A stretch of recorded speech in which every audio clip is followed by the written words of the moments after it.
Now, we've previously examined some rather crazy facts that sounded fake but are actually 100% true in wrestling. Due to the popularity of the subject matter, we've decided to explore the exciting topic yet again, and here are another 10 insane facts related to pro wrestling which sound fake but are actually 100% true. Be sure to subscribe and hit that notification bell for daily wrestling videos, and follow us on Facebook for exclusive lists. Also check out our new channel, Wrestlelamia Shorts.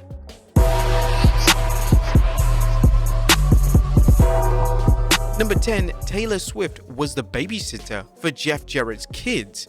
Taylor Swift is one of the biggest names in music, and surprisingly, the talented singer has an unknown connection with the legendary Jeff Jarrett. It turns out that Swift previously babysat Jarrett's kids, and Swift and the Jarrett's family still have a strong connection to this very day. Jarrett would discuss the friendship with Swift during an interview with Instinct Culture, and Jarrett explained how Swift allowed his daughter to land a role in the video for the song Mine.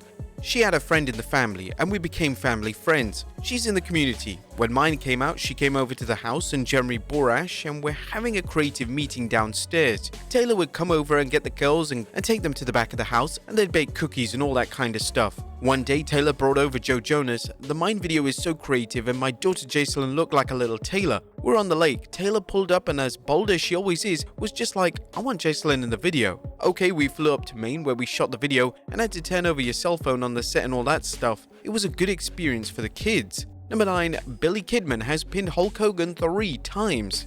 During the final years of WCW, the company would do everything they could to stand out. Most of these ideas completely flopped, but one of the more exciting ideas was the push of Billy Kidman. Kidman was a relatively popular star for the company, and he was going to enter into a feud with the immortal Hulk Hogan. To try and present Kidman in the most credible manner imaginable, WCW had Kidman pin Hogan not once, not twice, but 3 times. Unfortunately, this did little to impact Kidman's star power, as it was always presented as a fluke, and former WCW President Eric Bischoff went on to heavily criticize the decision years later on his 83 Weeks podcast. Number 8. The Undertaker has defeated all members of Evolution at WrestleMania.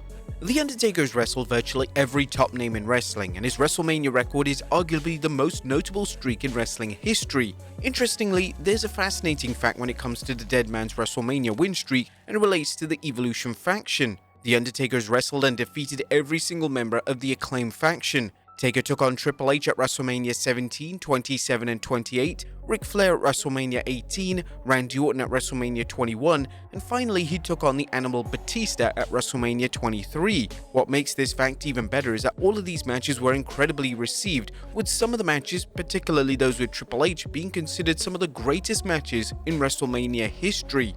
Number 7. All 7 of Edge and Christian's tag team title reigns took place in a 1-year period. Edge and Christian are one of the most beloved tag team combinations imaginable, and they managed to win the tag team gold on several distinct occasions. Now, it may come as a huge surprise to discover that these 7 reigns came in a 1-year period. The duo won their first tag titles in the Stellar Triangle ladder match at WrestleMania 16. They would then win and lose the titles throughout 2000 into 2001, and their final victory would come at WrestleMania 17 when the two won the tag gold in the universally revered TLC 2 match. Number 6. John Cena was in the WCW movie Ready to Rumble. Long before John Cena was one of the biggest names in Hollywood and pro wrestling, Cena had a rather infamous cameo appearance in the WCW movie Ready to Rumble. Cena could be seen in the particular set piece in the gym, and this was unfortunately the extent of Cena's appearance in the movie. Number 5. Stone Cold Steve Austin has never defended the WWE title at WrestleMania. The WrestleMania record of Stone Cold Steve Austin is truly special, as Austin has wrestled names such as Bret Hart, Shawn Michaels, and The Rock on the grandest stage. A crazy fact about Austin's WrestleMania record is that he's never once defended the WWE title on the grandest stage. Austin has had a number of WWE title matches throughout the history of the show, but each time, Austin has been the main event challenger for WWE's top prize. Similarly, The Rock's WrestleMania history features names such as the aforementioned Austin, Hulk Hogan, and John Cena, yet The Rock has never once won the WWE title at WrestleMania. The Great One has walked into the show with the gold, but he's never been able to walk out with the prestigious title. Number 4. William Regal won the Intercontinental title upside down at WrestleMania 18.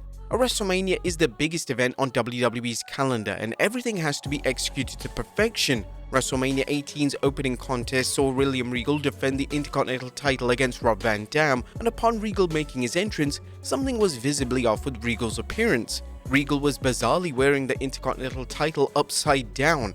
WWE clearly realized this and attempted to not show a close-up of the title around Regal's waist, yet it was a huge yet comical blunder from Mr. Regal. According to Regal on Twitter, he was rushing around backstage before the match and didn't have time to check. No doubt Regal received a stern telling off backstage upon coming back through the curtain.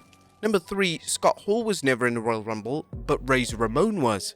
One of the most surprising names to never enter a Royal Rumble match is Scott Hall. Hall only used his real name in WWE for a brief period, but even when Hall was portraying the ever so popular Razor Ramon character, he never appeared in the Rumble match with the character. Ramon was usually featured on the Royal Rumble pay-per-view itself, but he was often found in feature matches on the show, and they were usually title matches. Whilst Hall never appeared in the match itself, that doesn't mean the fake Razor Ramon didn't make an appearance. When Hall and Kevin Nash departed WWE in 1996, they decided to debut fake versions of their characters. For the 97 Royal Rumble, the fake version of Ramon would enter the match at number 3, and he only managed to last just 17 seconds before he was unceremoniously eliminated by Ahmed Johnson.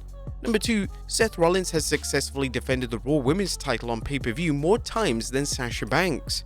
It's well documented just how much of an issue Sasha Banks had when it came to her Raw Women's title reigns. Banks had a habit of winning the title on Raw and being unable to successfully defend it on pay-per-view, but Banks never once successfully defended the title on pay-per-view, which is crazy when you consider the fact that Banks is a former 5-time Raw Women's Champion. This fact gets even crazier when you find out that Seth Rollins, yes that's right, Seth Rollins, has successfully defended the Raw Women's title more times than Banks on pay-per-view.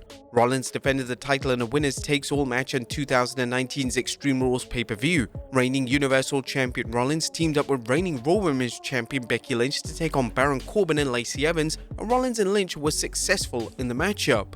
And number 1, Edge was involved in every Money in the Bank cash-in for every WrestleMania Money in the Bank win.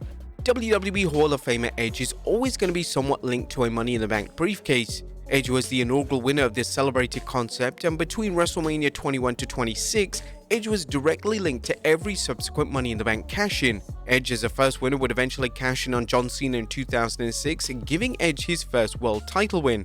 The second winner, Mr. Kennedy, would drop the briefcase to Edge, giving Edge the opportunity to cash in on The Undertaker, which in turn allowed Edge to win the world title. In 2008, CM Punk won the briefcase, and Punk was able to cash in on then world champion Edge following a beatdown on Batista. In 2009, Punk cashed in his second briefcase following a grueling world title ladder match between Edge and Jeff Hardy. Finally, in 2010, Jack Swagger would cash in on world champion Chris Jericho after Edge had brutally attacked Y2J.